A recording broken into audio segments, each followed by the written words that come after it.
Hello, and thanks for stopping by.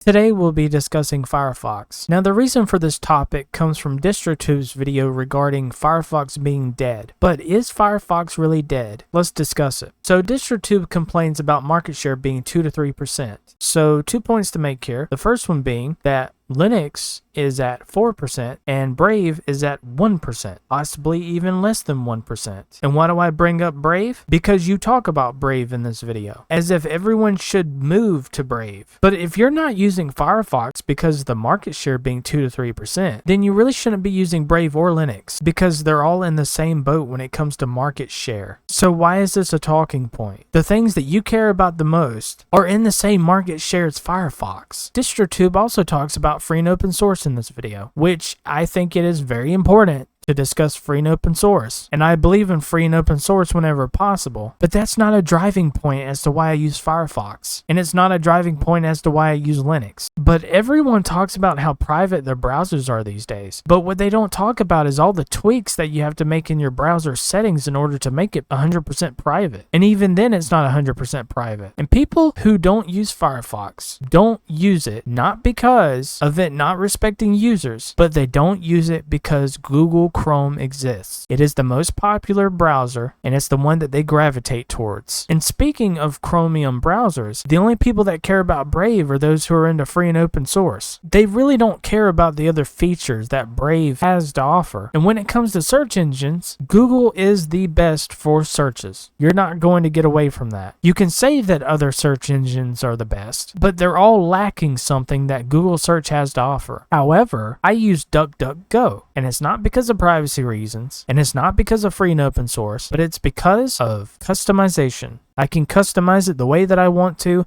and it's very unique. And as far as Pocket, I've never used Mozilla Pocket. And as far as your situation with them sticking a extension on there that you didn't want put on there, I don't know anything about that, so I'm not going to comment on that. I don't agree with that though. But in terms of tracking you these days, like what doesn't track you? And when it comes to censorship, I don't know why this is being talked about, but it's a bad idea to not have any form of censorship. You've got to filter out the good from the bad. You are allowing for things like hate speech by not allowing some form of censorship. And another point, politics and religion do not belong in the Linux community, much less the FOSS community. Just tech in general.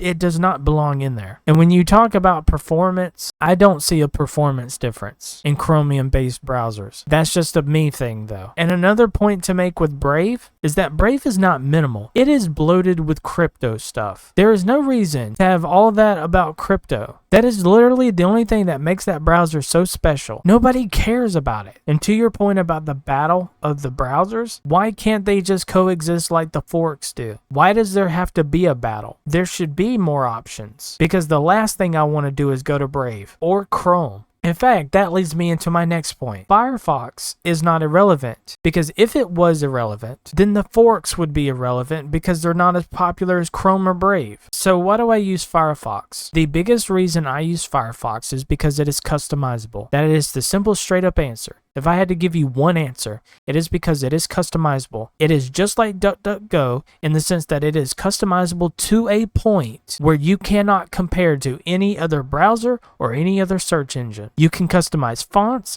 you can customize themes, and it's great because I use Open Dyslexic because I am dyslexic, and that helps me out a lot when it comes to reading things. And I personally use the GNOME theme on Firefox that Brody doesn't like, but that's fine if he doesn't like it, because the important thing is that it works for my workflow. And the other reason I use Firefox is because I want the OG. I don't want to use a fork of it, even though if it ever came down to it, I would use a fork of it if Firefox were not to exist today. And I really don't want to go to anything Chromium related. And so to get to the question that I asked earlier, is Firefox really dead? No, it's not dead whatsoever. The forks will keep Firefox alive. Google will keep them alive for so long, but when they cease to exist, essentially I have the forks to rely on. And if there comes a day in which I can't rely on the forks, then I'll just go to Chromium. But I'm not going to Chrome, I'm not going to Brave, I'm not going to Opera, I'm not going to any of those browsers unless I am absolutely forced to. Because what is the one thing that I'm looking for? Customization. I want to customize